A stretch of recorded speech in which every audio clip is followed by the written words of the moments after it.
दोस्तों बहुत बहुत स्वागत है आपका मेरे YouTube channel UP government exam में।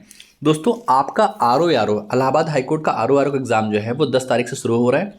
10 तारीख 12 को आपको आर ओ का एग्ज़ाम है और 14 से लगभग आपके ARO का एग्ज़ाम शुरू हो रहा है। देखिए इस बार कितना स्कोर आप कर दें ताकि आपका एग्ज़ाम स्कोर जो है वो सेफ हो जाए, आपका सिलेक्शन हो जाए। देखिए इस बार कई सारी कंडीशन है जिसकी वजह से थोड़ा सा स्कोर कम रहेगा। अगर हम लोग लास्ट ईयर की बात करें तो लास्ट ईयर में देखिए लगभग यूआर कैटेगरी की बात करें लगभग 212 आरओ का स्कोर था और लगभग 207 के आसपास ओबीसी का स्कोर था। आप यूआर की कैटेगरी का ही टारगेट रखें, 207 के आसपास ओबीसी था, तो आपको टारगेट रखना है कि हमें यूआर कैटेगरी में ही क्वालिफाई होना है।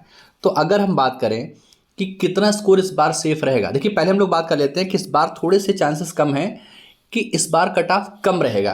देखिए स्कोर आप अगर कर देते हैं 185 से लेकर 90 तक, अगर इतना स्कोर आपका यूआर कैटेगरी में आ रहा है तो चांसेस है कि इस बार आप सिलेक्टेड हो जाएंगे। ठीक है, अब उसकी वजह जान लेते हैं। देखिए हर बार ये एग्ज़ाम ऑफलाइन होता था, पर इस बार पहली बार ये एग्ज़ाम ऑनलाइन हो रहा है। इसकी वजह से भी स्कोर थोड़ा सा कम होगा। एक तो वजह ये हो गई।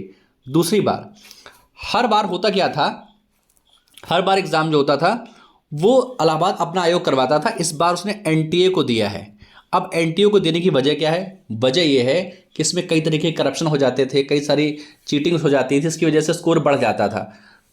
होता क्या था कि अगर आप कम से कम 165 स्कोर जब तक आप नहीं कर रहे हो तब तक आपके चांसेस बहुत कम हैं, पर इस बार इस वजह से भी स्कोर कम रहेगा। तो कोशिश कीजिए कि आप जो रिटन एग्ज़ाम है, रिटर्न में आप क्या करिए, कम से कम 145 से 50 के बीच में स्कोर लाइए। ठीक है, और उसके बाद क्या करना है, आपका जो टाइपिंग वाला पोर्शन है, टाइपिंग में अगर आप 35 से 40 भी ले आते हैं तो आपका स्कोर ये आसानी से अचीव हो जाएगा।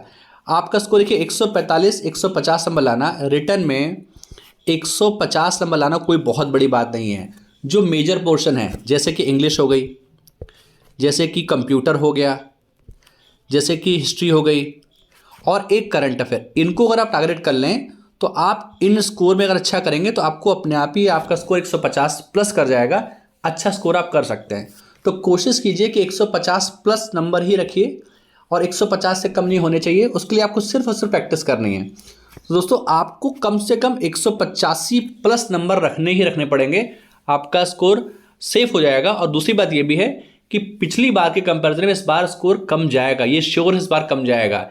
इसलिए मेहनत कर लीजिए, आपके पास एक बहुत अच्छी अपॉर्चुनिटी है, बहुत अच्छा मौका है। दोस्तों अगर आप मेरे चैनल पर नए हैं तो प्लीज़ चैनल को सब्सक्राइब कर दीजिए और अगले वीडियो में आपको बताऊंगा कि किस तरीके से आपको पढ़ना है और क्या क्या पढ़ना है, मतलब इन 20 दिनों में आपको क्या पढ़ना है और आप उसी प्रोसेस को फॉलो करिए। आप पक्का स्कोर कर पाएंगे और आप बिल्कुल सेफ हो जाएंगे। दोस्तों वीडियो देखने के लिए धन्यवाद।